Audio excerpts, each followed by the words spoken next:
Oke sahabat PTA. Nah, kali ini kita berada di Medan, kota Medan. Kita berada di Istana Maimun. Nah, ini. Oke, keseruannya apa lagi? Tongkrongin terus sampai habis. Saya juga baru pertama kali ke Medan ini, terus ke Istana Maimun.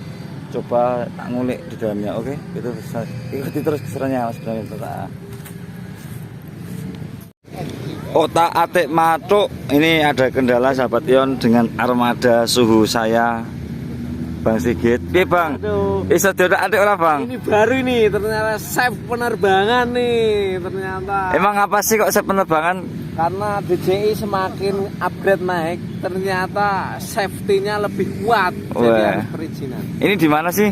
Ini di Istana Maimun, Medan. Kenapa nggak bisa terbang? Karena ternyata di Istana Maimun ini masih berdekatan dengan Lanut Suwondo. Oh, Suwondo Polonia ya. Oh. Berarti masih daerah integritas daripada ladarnya bandara tersebut ya. Betul, karena sebenarnya DJI itu menggunakan safety agar tidak mengganggu penerbangan atau keluar masuknya pesawat. Tapi saya yakin ini dengan segala bentuk kekuatan dan intelijensinya pasti akan terbang ini. Insya Allah ya ini Insya Allah. Armadanya ini, apa ini armadanya ini? Ini DJI Mini 2. Mini 2 sih menurut saya agak lebih enak ya, tidak terlalu ribet karena dia dengan kabel konektor itu tidak perlu pakai, dia langsung connect ya. Tapi memang safety-nya itu benar-benar luar biasa ini. Untuk pemula pun menggunakan ini sangat aman. Betul. Aman sekali. Betul. Untuk pemula ini termasuk drone yang sangat gampang dipergunakan. Tapi ya saat ada kendala seperti ini yang agak repot. Fitur-fiturnya? Fitur-fiturnya lengkap. Udah Yon. Oke. Sahabat Yon, coba kita masuk ya. Apa yang ada di dalam? Oke. Ikuti terus semuanya PTA.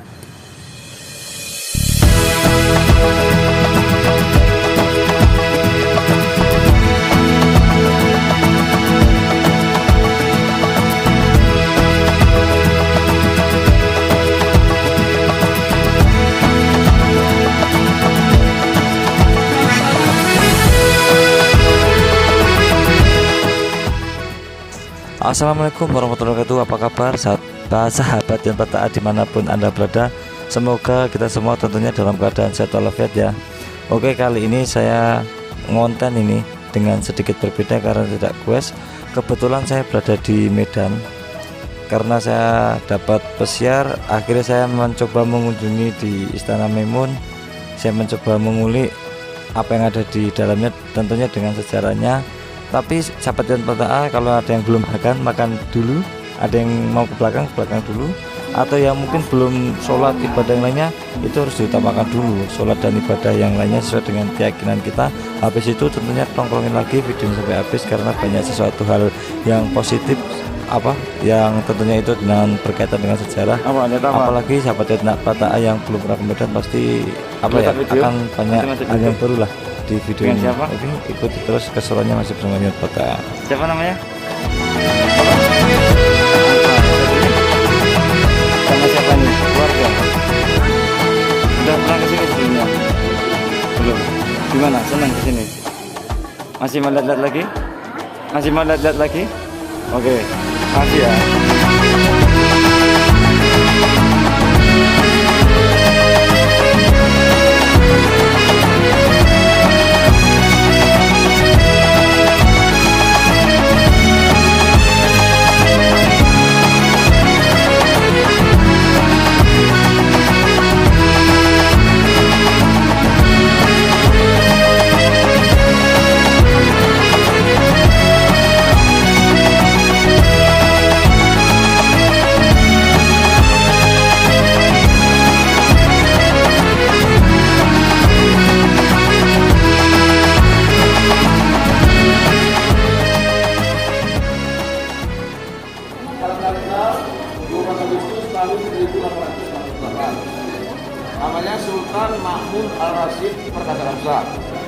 meninggal pada tahun 1924.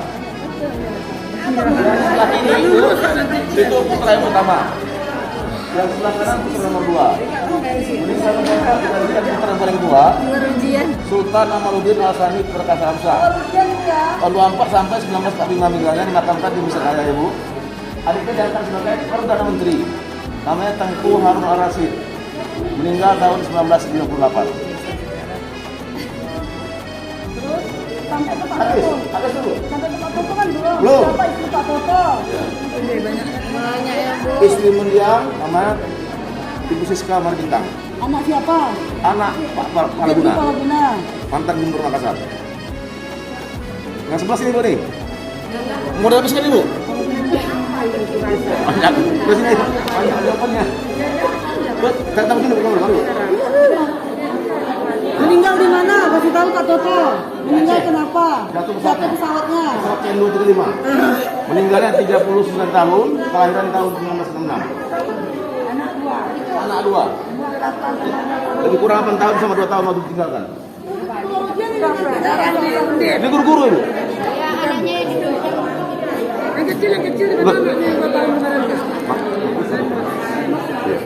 Selamat siang Mas. Selamat siang. Dengan siapa namanya? Saya Fajri, saya di sini sebagai pemandu wisata. Oh, pariwisata. Ini saya baru pertama ke Medan ini. Pertama kali. Terus apa namanya lihat referensi kunjung ke sini. Sejarah daripada Istana Maimun itu bagaimana Mas? Oke, nah untuk Istana Maimun sendiri Pak itu dibangun oleh Sultan yang ke-9, yakni Sultan Ma'mun Ar-Rasyid Perkasa Hamzah pada tanggal 26 Agustus 1888. Oh iya. Ia dibantu teman yang berasal dari Belanda yang merupakan arsitek terkenal yang bernama Theodor van Rep. Nah, jadi beliau ini menggabungkan dua cara budaya bangunan, ini budaya barat dan juga budaya timur, yang dimana budaya barat itu lebih banyak mengarah ke negara Belanda, sedangkan budaya timur lebih banyak mengarah ke Persia, Mongolia dan juga India. Ya. Kemudian dulu fungsi daripada Istana Maimun digunakan sebagai pusat pemerintahan Kesultanan Delhi yang dipindahkan dari Labuhan Delhi Belawan ke kota Medan. Oh iya iya. Karena sultan-sultan sebelumnya itu masih memposisikan itu belum di satu tempat, berpindah-pindah dari Pulau Brayan, kemudian ke Belawan, kemudian titik terakhir itu berada di kota Medan. Ini titik terakhirnya Titik berarti. terakhir. Oh Kemudian iya. untuk sebutan kota Medan dulu adalah Padang Datar, makanya untuk disusunan beberapa daerah itu sebutan kota Medan bukan Medan, Oh, tapi adalah Padang Datar. seperti itu. Nah, sekarang Istana Maimun ini sudah terletak di Istana Maimun yang dimana digunakan sebagai atau disimbolkan sebagai cagar budaya Melayu, yang dimana sultannya disimbolkan sebagai kepala adat Melayu. Oh, kepala adat Melayu. Kepala adat Melayu. Kemudian untuk Delhi sendiri, di Kesultanan Delhi merupakan kesultanan tertinggi dari beberapa kesultanan wilayah kecilnya di Sumatera Utara. Oh Nah, iya. yang dimana itu ada beberapa wilayah lagi, salah satu contohnya Kesultanan Asahan, Kesultanan Langkat, dan lain sebagainya. Itu masih bagian kecil ya. Di bagian kecil daripada Kesultanan Delhi. Berarti keseluruhan di sini yang terbesarnya. Paling tinggi, iya. Berarti daripada apa namanya, dari mungkin dari tahta atau dari keturunan sini yang paling tua atau yang paling. Iya. Oh iya. Kemudian untuk Istana Maimun ini memiliki luas bangunan sekitar 2.700 meter persegi, di atas bawah sana 4,5 hektar. Nah, yang dimana untuk kita kunjungan biasanya itu di bagian tengah, bangunan tengah. Karena kan di bagian bangunan kanan dan kiri itu sekarang ditempati oleh keluarga, oleh famili. Oh berarti masih aktif di tempatin keluarga Iya, famili masih ya? aktif. Nah, tadinya itu mereka bukan tinggal di Istana Maimun, tapi tinggal di Istana Puri, yang dimana letaknya itu di belakang Hotel Madani. Di belakang Hotel Madani. Hotel Madani ya. Kemudian karena faktor politik dan juga alam sudah tidak tersisa, makanya banyak keluarga ahli waris pindah ke Istana Maimun. Oh iya. Kalau untuk bangunannya sendiri ini terdiri dari berapa bagian Mas? Kalau untuk di bangunan kita memiliki 2 lantai, yang dimana untuk kunjungan di lantai yang kedua. Ini lantai kedua ini? Lantai kedua, Oh. kemudian memiliki 3 bagian. Bagian utama? Bagian utama, jadi sayap kiri, bagian tengah, sama sayap kanan. Nah, untuk kita kunjungan hanya di bagian tengah saja. Dan di bagian tengah itu hanya 3 ruangan yang dibuka untuk umum. Pertama digunakan, ruangan pertama adalah ruangan penyambutan tamu. Ruangan kedua namanya Ballroom, sudah digunakan untuk pembuatan sebuah acara. Oh, Dan iya. ruangan ketiga di belakang itu digunakan sebagai ruangan makan. Sisa ruangannya lagi berada di bagian sayap kanan dan kiri termasuk bawah yang digunakan sebagai tempat tinggal keluarga. Oh, berarti di bawah tempat tinggal keluarga. Iya, Berarti tidak semua pengunjung bisa masuk berarti ya? Iya. Bisa berkunjung. Hanya untuk referensi kunjungan hanya di bagian bangunan tengah. Oh, gitu ya. Untuk apa namanya sampai saat ini bentuk apa namanya susunan misalkan kalau kita tahu misalkan di Jogja itu kan apa namanya bentuk pemerintahan itu masih berjalan nggak di sini misalkan masih turun temurun masih gitu? Kalau untuk secara kesultanan sendiri kita masih berjalan. Oh, masih berjalan sampai ya? Sekarang masih Ya. berjalan. Tetapi untuk sangkut pautnya dengan pemerintah itu udah nggak ada lagi. Oh. Karena kan tadi yang saya bilang Ya. sudah disebutkan sebagai cagar budaya Melayu, wisata sejarah, Sultan disebutkan sebagai kepala adat Melayu. Berarti kegiatan tradisi budaya adat itu masih terus berjalan Masih ya? terus berjalan. Misalkan kayak apa namanya turun mahkotanya ke siapa itu masih terus masih. Oh ya. Nah sekarang itu kan sultannya itu udah sultan ke-14, udah generasi ke-14. Generasi ke-14. Generasi ke-14 yang dimana beliau ini sangat muda sekali pada saat pengangkatannya ketika berusia 7 tahun. 7 tahun. 7 tahun di tahun 2005. Kenapa? Karena pada tahun 2005 ayah beliau Sultan ke-13 Sultan Ottoman Mahmud Perkasa Alam meninggal dunia pada saat ditugaskan ke Aceh untuk menangani masalah GAM. Nah kebetulan beliau ini merupakan salah satu anggota TNI yang berpangkatkan letkol. Beliau letkol ya. Iya. Di tahun 2005 beliau ditugaskan ke Aceh, namun gugur perjuangan beliau di sana dan meninggalkan istri dan juga dua orang anaknya. Anak yang pertama diangkat Jadi sultan dan yang kedua pada saat itu masih berusia 3 tahun, masih balita. Nah, istri beliau merupakan anak daripada mantan gubernur Makassar yakni Bapak Basri Palaguna. Oh, saya lihat sendiri kayak kultur budayanya itu kayak agak ada kemiripan mas antara sini sama Makassar tuh ya. Iya, karena kan kita masih sama-sama Melayu, sama-sama rumah Melayu. Jadi iya. untuk tradisi juga sama, kemudian adatnya mungkin juga sama juga. Terus basicnya kita kultur agama Islam jadi banyak kemiripan Iya, ya. betul. Oh, ya udah mas mungkin itu saja apa namanya yang dapat saya tanyakan. Mungkin ada pesan untuk masyarakat lainnya mungkin bisa berkunjung ke sini atau Oke, bagaimana? nah iya. Sebagai seorang pemandu wisata, of course punya pesan buat masyarakat luas nih, apalagi pada generasi muda. Gitu, ayo dong kita ini sebagai generasi muda, kalau nggak kita yang melestarikan, kalau kita Betul yang sekali. menyalurkan, mempromosikan budaya Betul. kita itu siapa lagi gitu. Betul. Ya di Sumatera sendiri kan kita multi etnis. Ya paling nggak salah satu etnis yang ada di sini tuh kita upkan, kita kembangkan. Betul. Karena bukan apa-apa, masa iya toh kita kalah dengan generasi apa maksudnya kayak budaya lain daripada Betul. budaya kita sendiri gitu. Love your culture and share to your culture. Luar biasa. Mudah-mudahan apa mungkin saya tahu nih mungkin kendala utamanya karena corona ini Iya. operasional terus berlanjut, tetapi mohon maaf mungkin karena pembatasan Betul, kunjungan. betul. Ya mudah-mudahan semua segera pulih. Apa namanya, kita sebagai anak bangsa ya kita harus punya jati diri. Jati diri itu ya dari diri kita sendiri. Sampai orang Medan ya bangga dengan Medannya, saya orang Jawa bangga Medannya. Yang penting semua tujuannya untuk apa keberagaman budaya kita. Oke, terima kasih mas. Terima kasih kembali. Oke, assalamualaikum.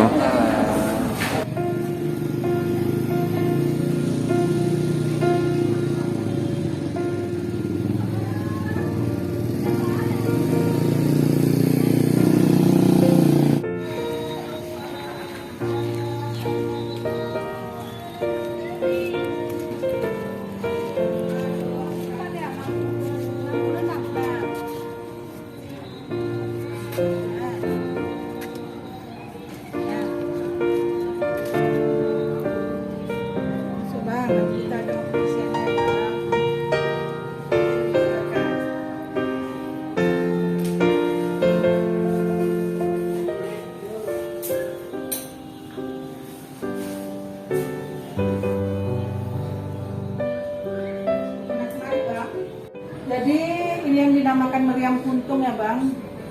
Puntung itu kalau kata orang Melayu patah. Jadi cerita meriam puntung ini sebelum ada Kesultanan Delhi, ada satu kerajaan letaknya di Delhi tua, namanya Kerajaan Haru. Itu sekitar tahun 1612. Jadi Haru ini mempunyai putra dan putri 3 orang. 2 pria atau dipimpin dengan 3 orang anak raja gitulah ya, 2 pria tengah wanita, yang wanita ini itulah Putri Hijau. Jadi beliaunya mau dipersunting, tapi mungkin karena berbagai hal akhirnya diserang Aceh kerajaan Putri. Menolaklah si Putri tadi. Di dalam peperangan kerajaan Putri kalah. Ya bersumpahlah di si Putri yang bungsu untuk membela kakaknya tadi, menyatukan diri dia atau menyatu kekuatannya ke Meriam ini. Lalu Meriam itu ditembakkan ke arah pasukan Aceh yang ingin menyerang. Terus menerus menembak, akhirnya meriamnya panas, merah, patah, untung. Jadi patahnya itu kalau menurut ceritanya terpentalnya ke Sukanalu, dataran tinggi Karo. Di sini kita cuma ada fotonya. Nah, itu tetap di sana ada dirawat, juga rumah seperti ini, cuma berbeda kelambu. Di sini kuning atau hijau, yang di Karo putih. Nah, yang ini yang berada di halaman Istana Memon ini dipindahkan kemari setelah berdiri Istana Kesultanan Delhi. Karena yang menaklukkan kerajaan Putri ini adalah Panglima Perang Sultan Aceh, namanya Gocah Pahlawan. Setelah ditaklukkan si Gocah, kerajaan Putri Hijau ini didudukinya 20 tahun kemudian.